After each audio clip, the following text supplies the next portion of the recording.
Alhamdulillah wassalatu wassalamu ala Rasulillah Muhammad ibn Abdullah wa ala alihi wa sahbihi wa man wala.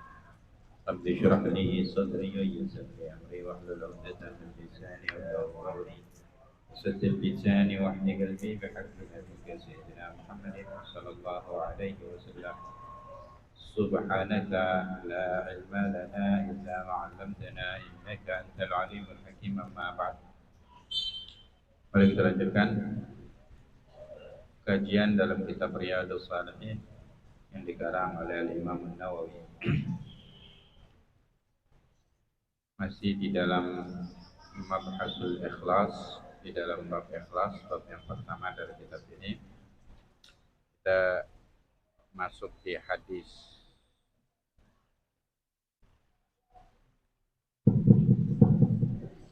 termasuk hadis yang terakhir di bab ini. An Abi Abdurrahman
mana orangnya?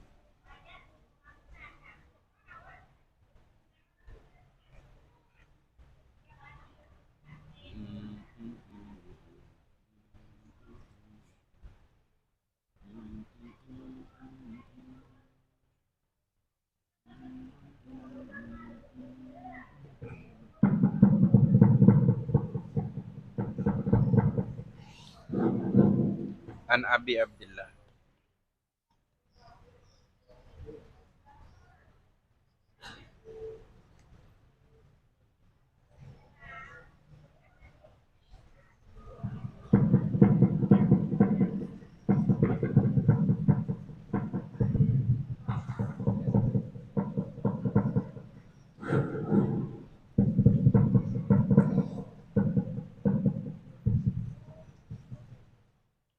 An Abi Abdurrahman Abdullah bin Umar Al-Khattab radhiyallahu anhu. Baterainya udah lama nih.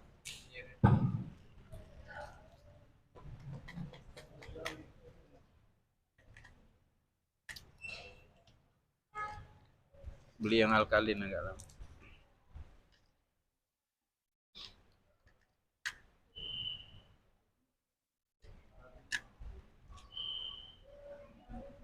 Terus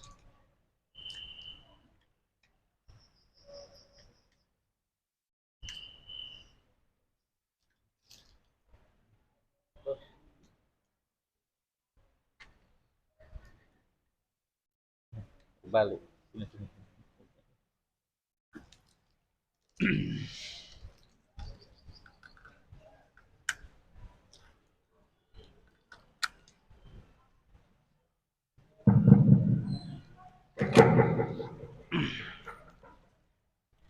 An Abi Abdurrahman Abdullah ibn Umar ibn Khattab radhiyallahu anhuma. Hadis diriwayatkan dari Abi Abdurrahman kunyanya. Namanya beliau Abdullah ibn Umar ibn Al-Khattab. Abdullah bin Umar bin Khattab. Beliau dilahirkan qabla al-bi'sa bisanah, sebelum Nabi diutus menjadi Nabi 1 tahun sebelum Nabi diutus. Lalu sepertinya beliau ini anaknya Sayyidina Umar bin Khattab yang paling tua, yang paling besar. Jadi umur Nabi 39 tahun beliau lahir.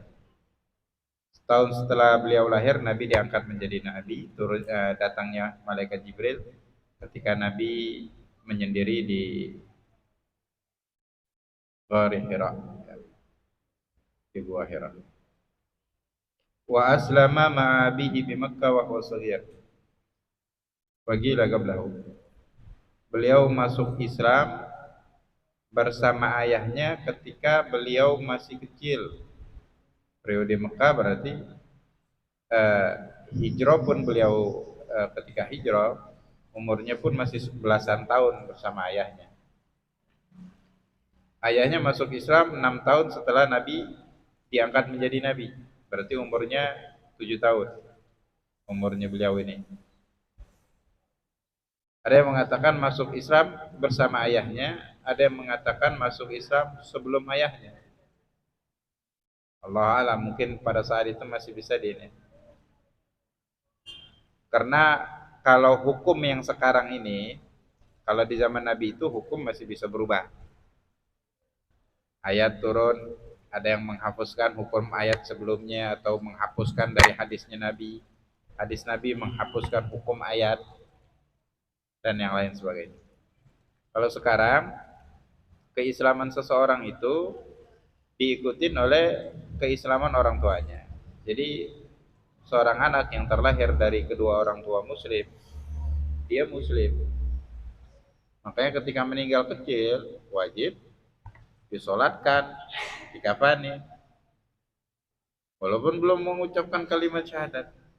Kalimat syahadat itu syarat menjadi untuk masuk Islam bagi orang yang terlahir dengan orang tua kafir. Kalau muslim, dia dewasa pun nggak pernah mengucapkan syahadat, nggak pernah sholat seumur hidupnya, cuman kalau ditanya agamamu apa, Islam, maka dia muslim. Ketika mati harus diberlakukan layaknya seorang muslim secara umum, mandikan, disolatkan. Baik. Wa hajara mahu wa qila qablahu. Dan beliau hijrah bersama ayahnya. Ada yang mengatakan sebelum ayahnya hijrah ke Madinah. Berarti umurnya belasan tahun ya pada saat itu. Walam yashhad badran wa kana umruhu am Uhudin 14 sanah. Beliau tidak ikut perang Badar. Dan perang Uhud itu beberapa bulan setelah perang Badar. Kenapa? Karena pada saat itu umurnya masih 1 tahun setelah perang Badar ya, perang Uhud itu. Umurnya masih 14 tahun. Fastasgharahu sallallahu alaihi wasallam. Nabi menganggap umur 14 tahun itu belum cukup umur untuk ikut peperangan. Maka Nabi pulangkan beliau, padahal udah minta izin. Tsumma balagha fi amil khandaq 15 sanatan.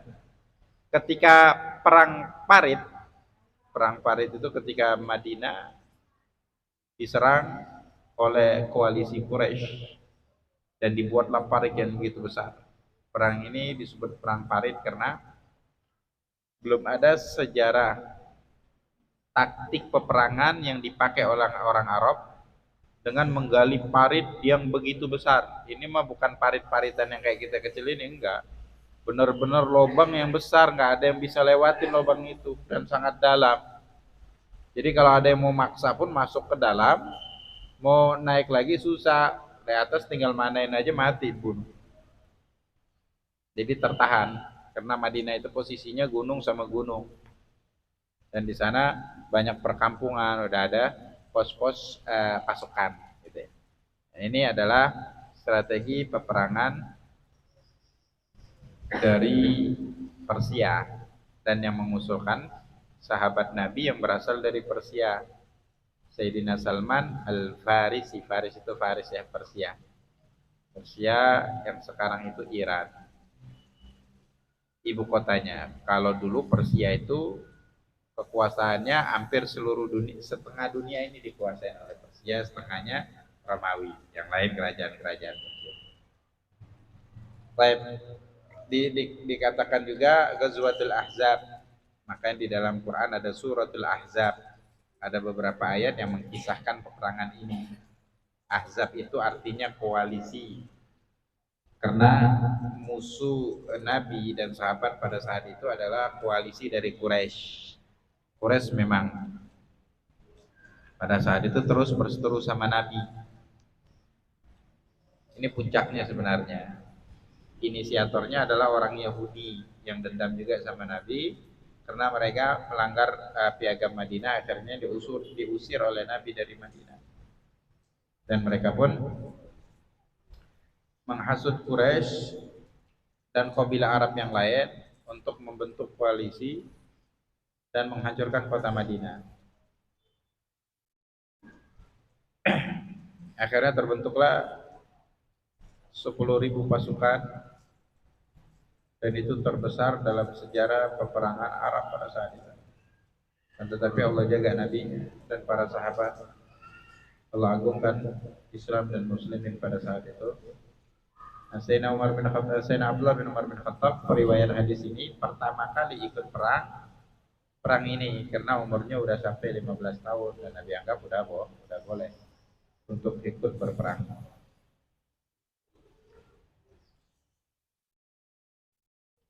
Summa fa'ajadahu sallallahu alaihi wasallam summa lam yatakhallaf ba'du an sariyatin min saraya Rasulullah sallallahu alaihi wasallam.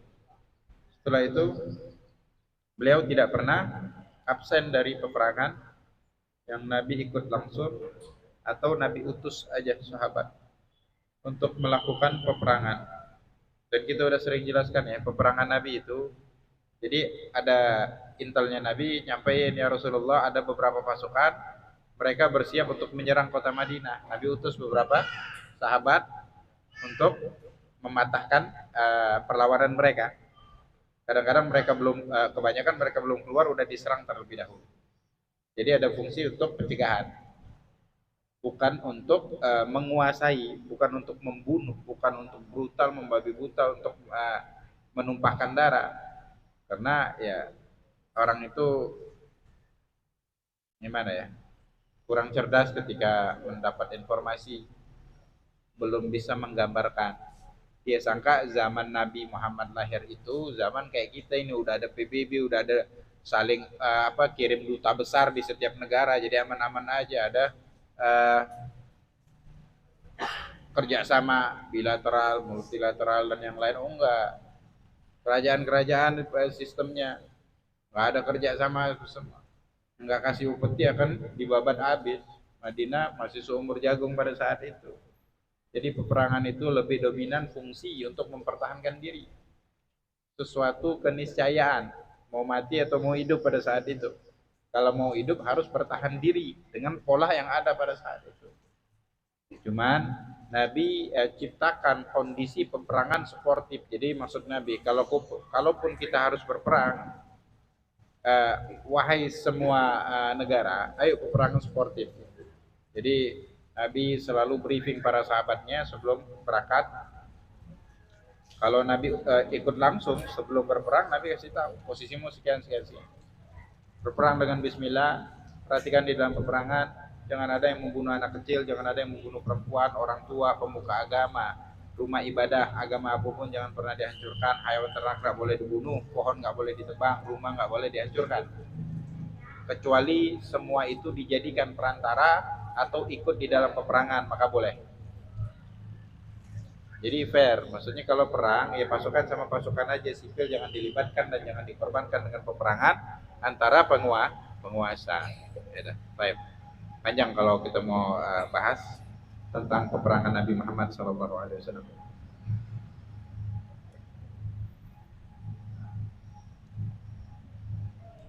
Setelah Nabi wafat pun beliau masih ikut di dalam beberapa peperangan kaum muslimin.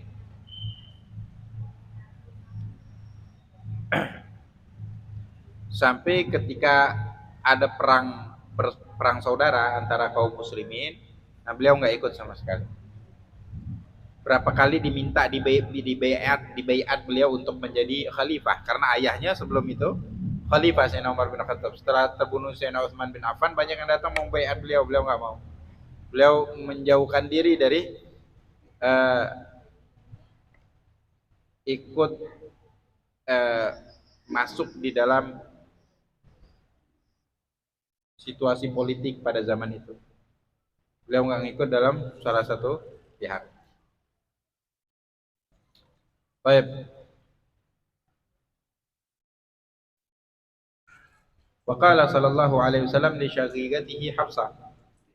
Nabi bersabda kepada saudari kandungnya, Hafsah. Sayyidatina Hafsah ini istrinya Nabi sendiri. Jadi beliau ini iparnya Nabi dan sahabatnya Nabi. Karena saudarinya menikah dengan Nabi Muhammad sallallahu alaihi wasallam. Nabi bersabda kepada saudarinya, "Fa inna akhaka rajulun salihun law annahum yaqumul lail." Sesungguhnya saudaramu adalah orang yang soleh. Kalau dia bangun di malam hari untuk ibadah. Walam yatruk qiyamahu ba'dahu. Setelah ucapan ini disampaikan kepada beliau, Sayyidina Abdullah bin Umar bin Khattab, beliau enggak pernah meninggalkan tahajud setiap malam. Gitu ya. Jadi pujian itu yang berbobot apabila keluar dari orang yang pantas untuk memuji, tidak gampang untuk memuji. Jadi ya kita nggak terbuai lah dengan pujian. Dan sadar juga orangnya memang pantas untuk dipuji. Jadi ada orang-orang yang tidak memuji kecuali memang orang itu pantas untuk dipuji dalam suasana yang tepat. Karena dalam Islam itu memuji hukumnya haram ya. Kalau bisa menterlenakan orang yang dipuji untuk terjerumus di dalam perbuatan yang dilarang oleh Allah. Kan banyak pujian-pujian itu. Atau pujian-pujian sekedar untuk menjilat. Nah kita banyak terjerumus sekarang dalam pujian-pujian tersebut. Enggak. Baik. Dan pujian yang benar itu yang keluar dari orang Nabi Muhammad itu kalau memuji seorang memang benar-benar orang itu mensifati sifat tersebut. Karena di dalam pujian pun nggak ada boleh bohong itu tidak diperbolehkan termasuk di dalam puji memuji. Kalau enggak maka hukumnya haram. Baik. Walam yatruk qiyamahu ba'dahu. Jadi berbobot ini pujian dari Nabi Muhammad sallallahu alaihi wasallam. Wa kana min fuqaha'i sahabah wa muftihim wa zuhaduhum. Beliau ini adalah termasuk ulama dari kalangan sahabat. Jadi nggak semua sahabat itu paham tentang Quran dan hadis ya. Nah, segelintir dari mereka yang benar-benar paham. Kalau nggak paham ya tanya, fas'alu ahla dzikri in kuntum la ta'lamun al-Quran. Tanya orang yang paham ketika kalian tidak paham. Mereka ini fuqaha sahabat beliau dan muftihnya wa zuhaduhum termasuk orang yang zuhud dari kalangan sahabat. Wa tazalal fitnah walam juga tema Ali wala Muawiyah. Dan beliau ketika perang saudara beliau menghindar, tidak ikut berperang, enggak di golongan Imam Ali, tidak juga sama Muawiyah. Wa aula bil hajj ayyam al fitnah wa ba'daha. Ketika terjadi fitnah, peperangan, beliau tetap ikut berhaji. Dalam suasana genting. Dan setelah waktu fitnah, wa kana min alamin nas bil manasik. Beliau ini orang yang paling paham tentang manasikul haji. Karena dalam pelaksanaan haji setelah Nabi kan banyak bertanya-tanya, kalau melakukan ini gimana hukumnya? Kalau sekarang kita udah ada kitabnya, udah komplit, udah diterjemahkan dengan berbagai macam bahasa. Tinggal dibaca berulang kali, nggak paham ditanya oleh ulama. Kalau zaman itu kan belum komplit sama sekali. Belum ada kitab, belum ada pembahasan. Wa alaman nas bil manasik. Beliau lebih paham. Kenapa? Beliau tinggal di Madinah. Haji dan umrah itu di Mekah. Perjalanan Mekah dan Madinah seminggu pulang, seminggu pergi, seminggu pulang. Jadi nggak sesimpel sekarang. Mau umroh sehari aja di sana, habis itu balik lagi gampang. Penting ada uang atau lagi ada jet pribadi, kapan aja bisa Pak. Apalagi ada dekat dengan kekuasaan di sana, bisa dapat VVIP. Zaman beliau susah, nggak setiap tahun orang bisa haji. Sama, karena lamanya perjalanan, maka dari Mekah ke Madinah pun tidak sedikit biaya yang dikeluarkan. Bayangkan orang yang dari jauh pada saat itu, termasuk yang dari Indonesia yang pakai kapal. Ini jauh setelah zaman sahabat lah maksudnya yang dari Indonesia. Baik. Beliau berhasil umroh sebanyak 1000 kali. Umroh sebanyak 1000 kali. Walaupun ya kayak kita sekarang mau umroh berkali-kali dalam sehari, bisa berkali-kali itu gampang kan? Karena tawaf, sa'i, sekarang tempatnya udah enak, udah luas, udah nyaman. Keluar lagi dari tahallul, habis itu keluar lagi dari Masjidil Haram, di sana udah banyak taksi, tinggal numpang taksi, pergi lagi ke Mikot, ke Ji'rana, di sana ada masjid, sholat sunnatul ihram, balik lagi, umroh lagi. Masih kuat, habis itu pergi lagi, habis tahallul, ambil Mikot. Cuman sekarang ya, karena jalannya udah enak, cuman berapa belas menit aja udah sampai. Cuman zaman dulu 6 kilo naik onta bisa berjam-jam. Balik lagi berapa jam. Bayangkan beliau berhasil sampai 1000 kali umrah. Yang orang Mekah pun belum ada riwayat sampai sebanyak ini umrahnya. Mungkin ada yang lebih. Cuman beliau ini orang Madinah, bukan orang Mekah. Ya mungkin umrahnya beliau di zaman haji diperbanyak umrahnya. Ini kita katakan orang cerdas. Ketika pergi ke Mekah, bukan banyakin waktu di tempat belanja, enggak, umroh. Tiap tahun umroh sekali cuman. Ada orang umroh enggak tiap tahun, cuman sekali umroh belasan kali, ya banyak ini pahalanya. Mereknya sama-sama umroh, dia sangka sama pahalanya, enggak sama. Baik. Sayyidina Abdullah bin Umar bin Khattab membuktikan itu. Dan beliau berhasil haji wa hajja sittina hajjatan. Haji 60 kali haji. Jadi kan hampir tiap tahun 60 kali haji. Dari beliau muda sampai tua pun beliau paksakan.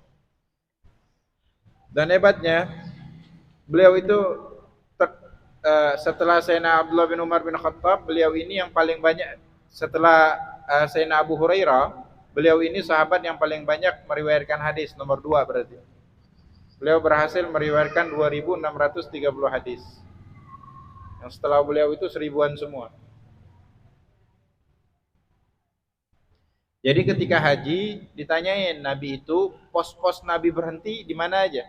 Dari Mekah, dari Madinah ke Mekah. Nabi kalau ini pergi ke sini berhentinya. Berhentinya di sini, berhentinya di sini. Dulu tempat istirahat ya namanya setiap tahun pasti aja perubahan. Zaman Nabi istirahat di situ ada pohon, sekarang nggak ada pohon lagi. Walaupun nggak ada pohon, beliau tetap istirahatnya di situ tempat Nabi istirahat. Makanya disebut orang yang paling teliti tentang sunnahnya Nabi dan yang paling giat untuk mengikuti jejak langkahnya Nabi Muhammad, Sayyidina Abdullah bin Umar bin Khattab dari kalangan sahabat. Baik. Wa afta fil Islam 60 sana. Beliau menjadi mufti di dalam Islam selama 60 tahun. Wa hamala ala faras fi sabilillah. Beliau pernah totalnya memberikan sedekah untuk jihad di jalannya Allah 1000 kuda. Kuda itu kan kendaraan yang paling cepat pada saat itu dan yang paling mahal. Jadi beliau mendermakan 1000 kuda. Ya, mungkin kuda zaman dulu satu kuda seharga satu rumah atau dua rumah atau berapa Allah alam. 1000 kuda beliau dermakan. Baik. Dan kuda yang dibawa untuk medan perang ya bukan kuda sembarangan kan. Kan perjalanan jauh. Belum lagi kuda yang harus terlatih untuk menghadapi senjata dan yang lain sebagainya. Baik. Jadi pun harganya lebih mahal. Mungkin banyak orang yang lebih kaya dari beliau. Cuman siapa yang ya kayak sekarang banyak orang kaya, cuman siapa yang mau berderma sebanyak itu? Hitung-hitungannya kan masih, wah harta aku banyak berkurang ini, jumlahnya nominalnya nggak jadi segini. Sering dengar harta nggak dibawa mati, tetap dia sayang gitu. Bakal terucap dari omongannya, dari mulutnya dia, cuman belum tentu bisa berderma sebanyak itu. Baik.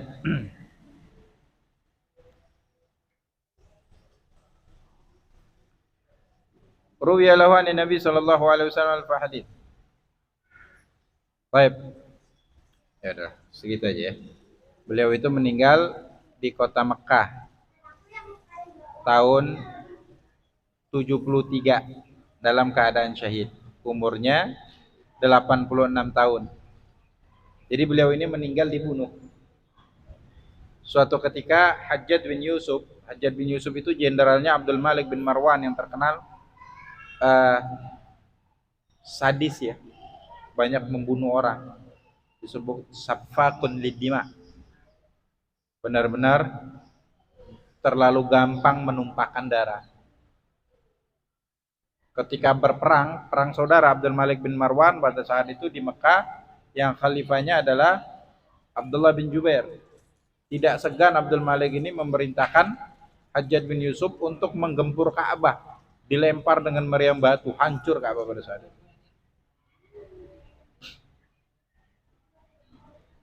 Suatu ketika dalam keadaan mungkin waktu haji ya, yang menjadi khatib dan imam itu adalah dari Amirul Mukminin. Kalau ada Amirul Mukmininnya pada saat itu presidennya, kalau enggak bawahannya termasuk jenderalnya ini. Dia yang sholat, dia yang khutbah. Khutbah Jumat terlalu lama, orang nggak ada yang berani ngomong. Sayyidina Abdullah bin Umar bin Khattab, beliau berdiri. Ya Hajjaj, inna syamsa la tantadir. Wahai Hajjaj, matahari ini nggak nungguin inti. Karena kalau waktunya udah berlalu, waktu zuhur untuk sholat Jumat, di hari Jumat itu udah berlalu, nggak bisa sholat zuhur. Dan khutbah juga disunahkan ringkas, sholatnya yang panjang. Akhirnya dia singkat dan dia merasa malu. Dia utus orang untuk buat skenario pembunuhan Sayyidina Abdullah bin Umar bin Khattab ketika tawaf di Ka'bah dengan cara menusuk kakinya, ditusuk dengan pisau yang telah direndam racun yang mematikan. Beliau tertusuk ketika. Ada yang mengatakan beliau berkata kepada Hajjaj bin Yusuf seperti ini. Faqala lahu Abdullah annaka safihun musallat. Engkau ini orang yang bodoh. Musallat. Jadi jenderal bintang 4 pada saat itu dicaci maki mungkin di depan orang. Enggak ada yang berani zaman dulu. Cuman ini didikannya Nabi, enggak ada takut manusia, dia cuma takut sama Allah. Mati pun enggak takut. Karena sahabat itu kalau perang cari mati dalam keadaan syahid, cuman hidup dalam keadaan mulia, tidak mau diatur atau terjerumus di dalam lembah kemaksiatan lah, atau menjilat dan yang lain. Innaka safihun musallat. Dalam keadaan sakit beliau sempat sakit beberapa hari. Hajjaj datang pura-pura nangis. Wahai Hajjaj, aku tidak menyangka siapapun yang melakukan ini kecuali engkau. Ayahnya juga ketika sholat subuh Sayyidina Umar bin Khattab ditikam beberapa kali tikaman oleh budak Majusi yang ada mengadukan permasalahan kepada Sayyidina Umar bin Khattab pada saat itu. Diberikan jawaban, cuman dia nggak puas, akhirnya dibunuh. Baik. Meninggal rahimahullah dalam keadaan syahid. Dzalika alaihi fa'amara bil fasam. Wala zaj. Baik. Wa tawa fi maqbaratil muhajirin wa qila. Baik. Radhiyallahu anhu wa arda. Hadisnya panjang ini. Qala beliau berkata, sami'tu Rasulullah sallallahu alaihi wasallam yaqul. Aku mendengar Rasul sallallahu alaihi wasallam bersabda. Aku telah mendengar Rasul sallallahu alaihi wasallam bersabda, intalaqa thalathata nafarin. Intalaqa thalathatu nafarin.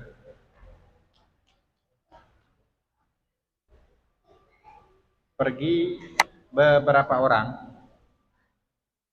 Dalam hadis yang lain, mimman kana qablakum. Beberapa orang di umat sebelum kalian, mimman kana qablakum.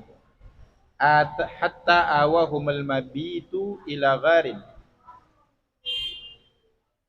Mereka ini sampai bermalam di goa. Jadi 3 orang keluar. Dalam riwayat yang hadis, dalam riwayat yang lain, yartaduna li ahlihim. Fa asabathumus sama. Di tengah perjalanan terjadi hujan, akhirnya mereka berteduh. Fala jauh ila jibal. Karena hujan, dia naik ke atas gunung. Jadi kalau lihat daerah Arab itu, hampir semua kiri kanan jalannya itu gunung semua. Jadi gunung itu berupa bukit, bukan gunung yang besar ya, jarang. Ada beberapa aja gunung yang besar. Jadi kadang-kadang juga nggak terlalu tinggi. Gunung yang tinggi, gunung yang Nabi dapat wahyu pada saat itu, Bukit Nur, Jabalun Nur. Sampai 1 jaman kita naik ke atas, memang tinggi pada saat itu. Nggak semua tinggi. Nah di daerah gunung itu kan ma'ruf banyak gua. Jadi mereka ini lari ke atas gunung untuk cari tempat berteduh. Berteduhlah. Cuman ini umat sebelum umatnya Nabi Muhammad ceritanya ini. Dan nggak disebutin spesifik ya. Dari umat Nabi, Nabi siapa. Fawaqa'at alaihim sakhra. Baik. Fadakhalu. Masuk bertiga ini ke dalam gua. Fanhadarat sakhratun minal jibal. Tiba-tiba ada batu besar tergelincir dari atas gunung. Fanhadarat sakhratun fasaddat alaihimul ghar.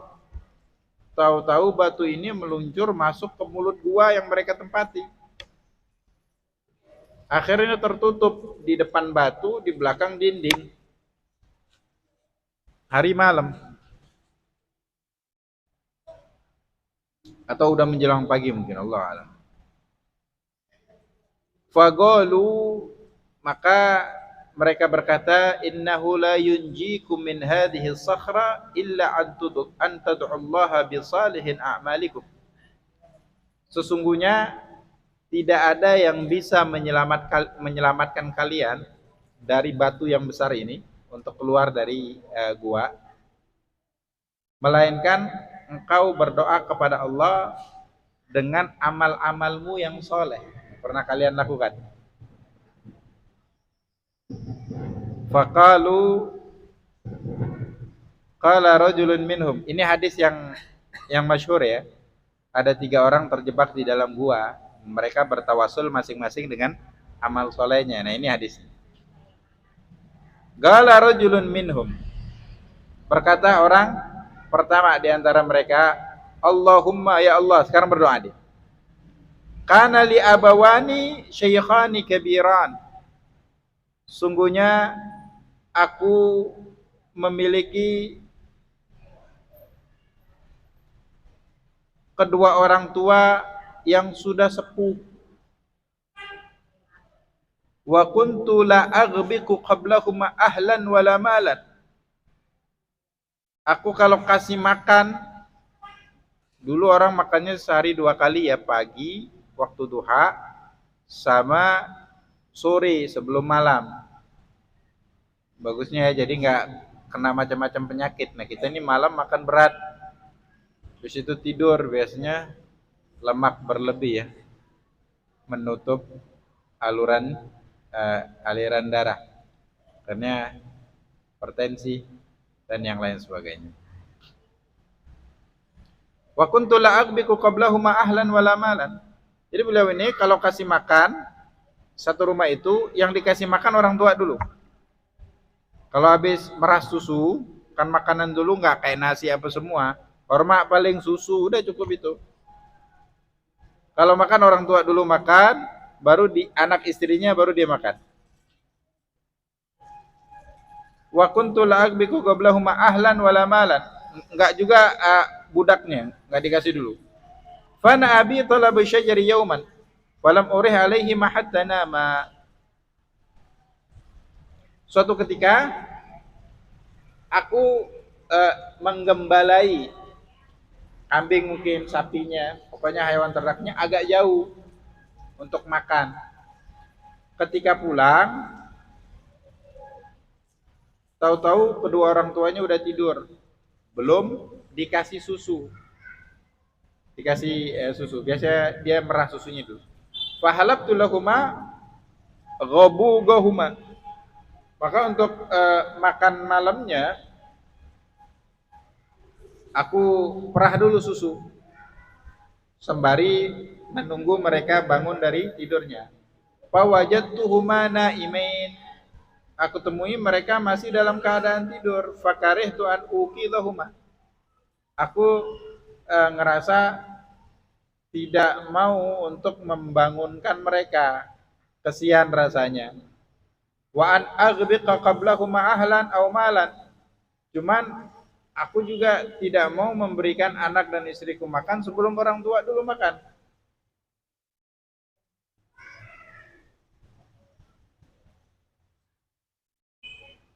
Falabistu wal qadahu ala yadi. Maka aku nunggu dan qadahu, jadi tempat susu yang ada di tempatnya, aku pegang. Antadiru istiqadhuhuma hatta bariqal fajr. Jadi aku tungguin mereka bangun dari tidurnya sambil megang susu sampai terbitnya fajar. Dari sore hari.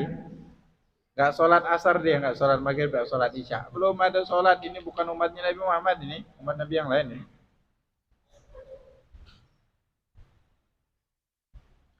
Wasibiyatu yatadaghawna inda gadami.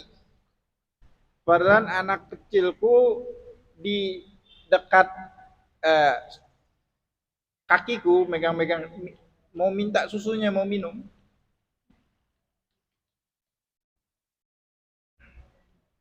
Cuman enggak orang tua dulu.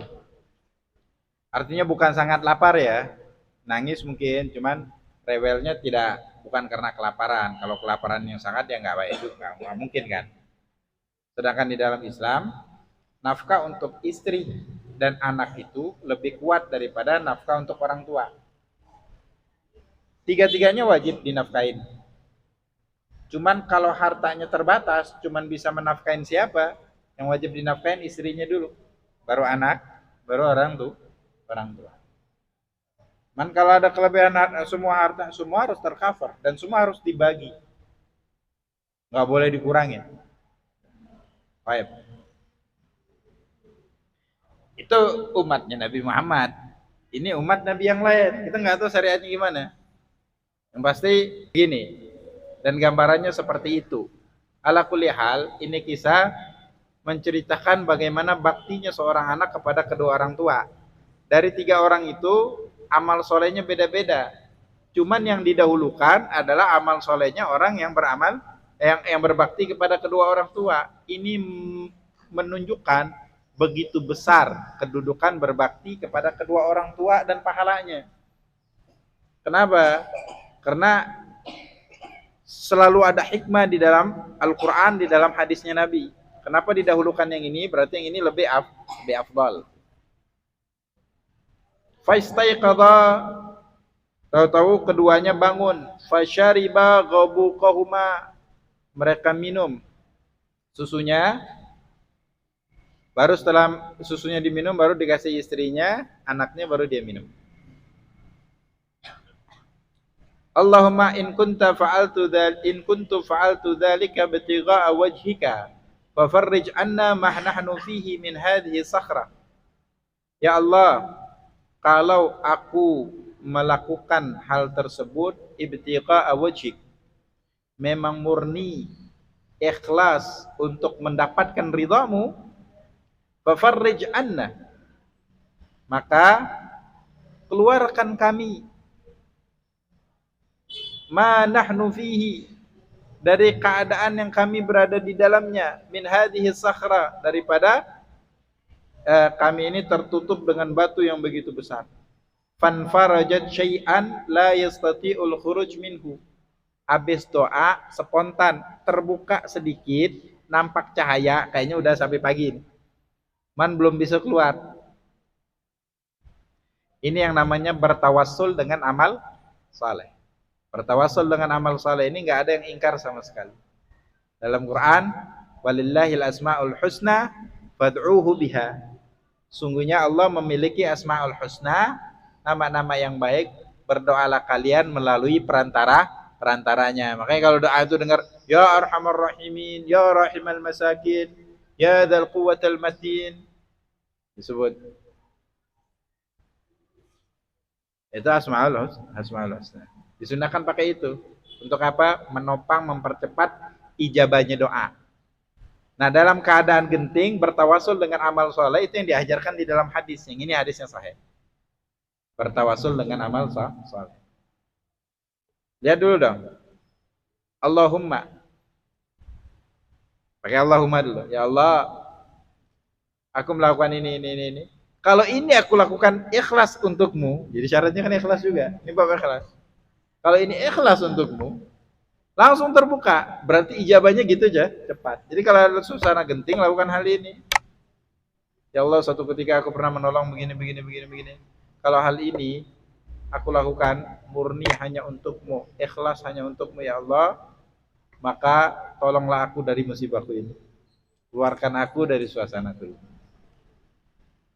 Tawassul bil amal saleh termasuk yang dianjurkan di dalam syariat.